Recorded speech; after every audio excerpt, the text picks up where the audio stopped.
তো hello guys, আজকে আমার মা বানাতে চলেছে একটা লম্ফো। তো কিভাবে বানাবে তোমরা দেখে নাও। তো ফার্স্টেই একটা সুতির কাপড় নিয়ে নেবে আর একটা কাচের বোতল নিয়ে নেবে, আর তার ঢাকনাটা অবশ্যই টিনের হওয়া উচিত। তো এখানে দেখো আমার বাবা চুপচাপ বসে আছে আর বকবক করে আছে, আর এখানে দেখো মা ওই টিনের ঢাকনাটাকে ফুটো করে নিচ্ছে একটা পেরেককে গরম করে। তো এই ঢাকনাটা ফুটো করে নেওয়ার পর মা এর মধ্যে সুতির কাপড়টা ঢোকাবে। সুতির কাপড়টা ঢোকানোর পর, সুতির কাপড়টা এই কারণেই ঢোকানো হচ্ছে কারণ সুতির কাপড়টা আমাদের সলতের মতন কাজ করবে।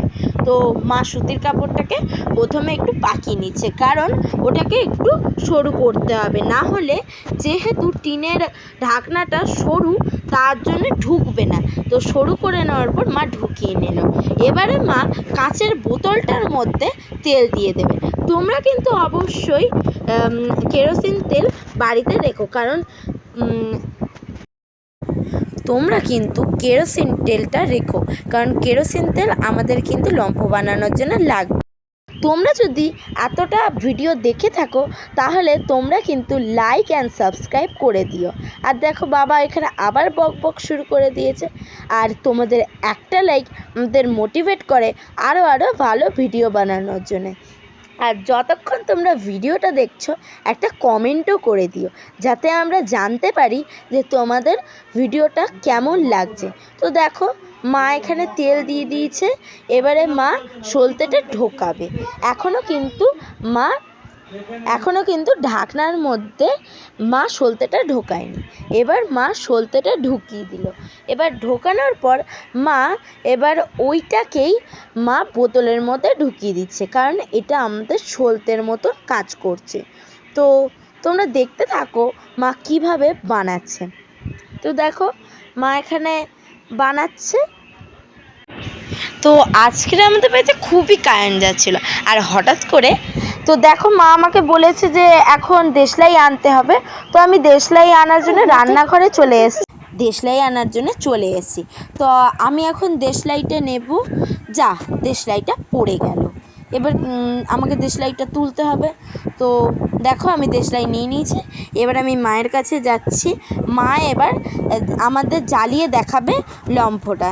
তো আমি মাকে দেশলাইটা দিয়ে দিলাম। এবারে মা জ্বালাবে লম্ফোটা। তো তোমরা দেখবে এটা কিন্তু একটা সস্তা জোগাড়। তো এটা হঠাৎ করেই মায়ের মাথায় স্ট্রাইক করেছে, কারণ আজকে আমাদের বাড়িতে খুবই কারেন্ট যাচ্ছিলো। তো তার জন্যে যাতে আমাদের কারেন্টের জন্য আলো পাই, তার জন্য আমরা কিন্তু এই লম্ফোটা বানাচ্ছি। তো তোমরা কিন্তু এতক্ষণ যদি ভিডিওটা দেখে থাকো তাহলে লাইক, সাবস্ক্রাইব অ্যান্ড একটা ছোট্ট কমেন্ট করে দেবে। এই দেখো মা জ্বালিয়ে দিয়েছে। ওয়াও, কি সুন্দর লাগছে। দেখো আমরা কিন্তু ঘরোয়া জিনিস দিয়েই বানিয়ে নিয়েছি এই লম্ফোটা। তো এই লম্ফো বানানোটা তোমাদের যদি ভালো লাগে তাহলে কিন্তু লাইক করবে আর একটা কমেন্ট করো, কারণ তোমাদের একটা লাইক আমাদের মোটিভেট করে আরও ভিডিও বানানোর জন্য। তো দেখো আগুনটা অনেকক্ষণই জ্বলবে। তো খুবই আগুনের অনেকটাই ফ্লেম হয়েছে, কারণ অনেকটা তেল আছে। তো ভিডিওটা যদি ভালো লেগে থাকে তাহলে লাইক, সাবস্ক্রাইব করো, আর এরকম আরও ভিডিও পাওয়ার জন্য আমাদের সাথে স্টে টিউন থেকো। তো চলো